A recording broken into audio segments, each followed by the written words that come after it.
All right, then let's go.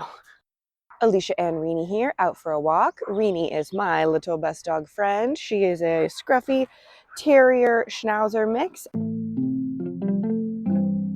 This is Sustainable Events Dog Walk, a short podcast from Positive Impact Event Consulting, where you can get a quick nugget about sustainability for your events and event business while on a walk with Alicia and her dog Reaney. Sustainability is a big project, but we'll get there together, one little step at a time.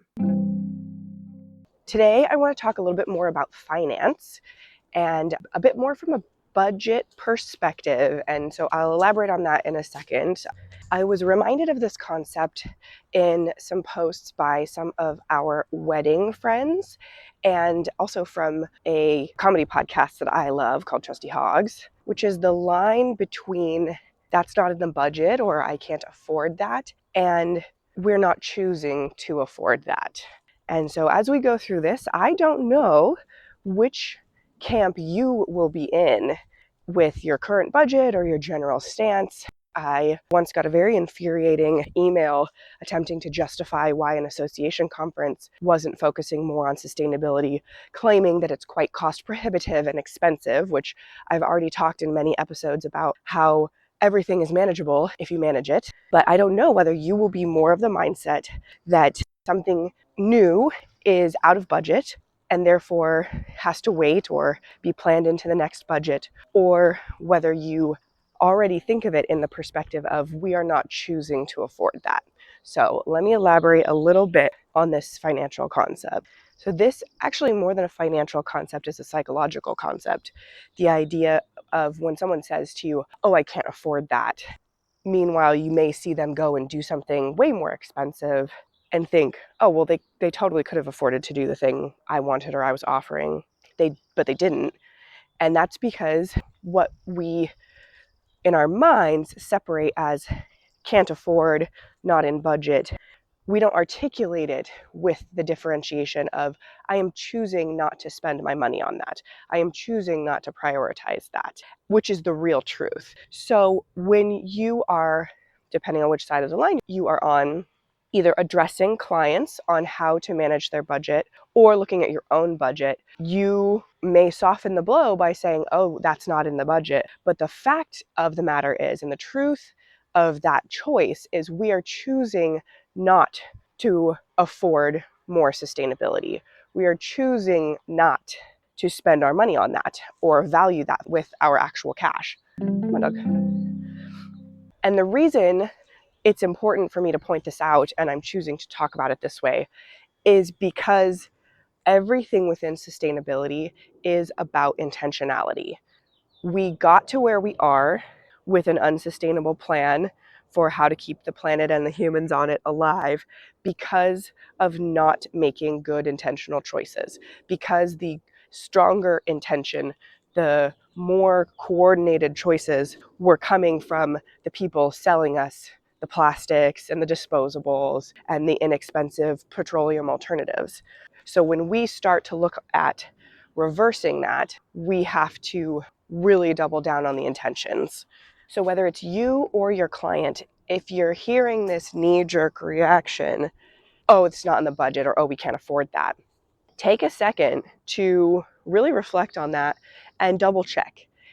So maybe it doesn't have a line item in the budget. Maybe we're expecting it to cost more. Maybe it doesn't cost more at all. Maybe it costs the time to consider it, or it costs an extra phone call, but financially it's the same cost. And then you have to ask yourself, am I really being clear with my intentions? And am I being honest about the budget? Is this a time budget issue? Is this an effort budget issue? Is it a cash budget issue? And does it need to be an issue at all? If you really want to be making a change, sometimes it will take effort. Sometimes it'll take asking extra questions. And we're trying, through the things that I'm prompting you with and the ideas I'm giving you in this podcast, to change your systems so they're not taking you extra time, so they're happening in the right order and not making it so you have to go back and do extra work. But we can't afford that. Oh, that's not in the budget. Is that true?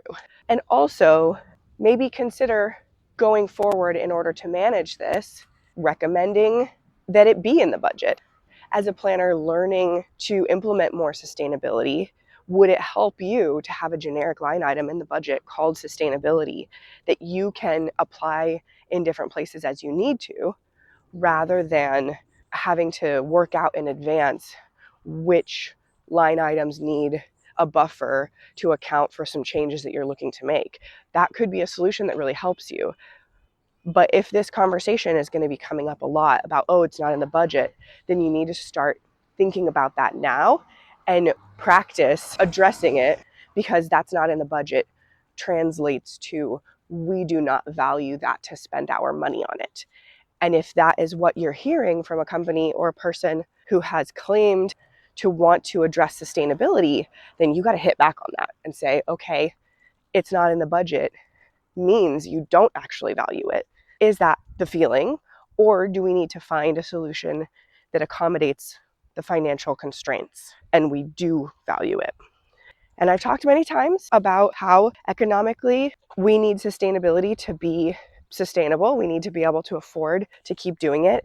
If we bankrupt our event or our company trying to do it, then it was not the best use of our time and money, because we won't be able to keep doing better over time. And you can reassure yourself and your clients that you are going to be considering the economic sustainability of your choices as you go, but you need to not rely on that's not in the budget as an excuse to not do the work, not make the extra phone call, not ask your vendor if they have a solution for you, etc. So how are you feeling about that? Are you feeling confronted, confirmed? Was this mind-blowing or old news? I'd love to know how you've been dealing with this sort of question with your client, whether you fall into this trap yourself. And if you have questions about event sustainability, I would love to answer your particular questions. You can fill out my Google form or email me with the contact info in the description of this podcast. And I'll be back here next week with more tips, tricks, suggestions, ideas, and recommendations for your improved sustainability in your events.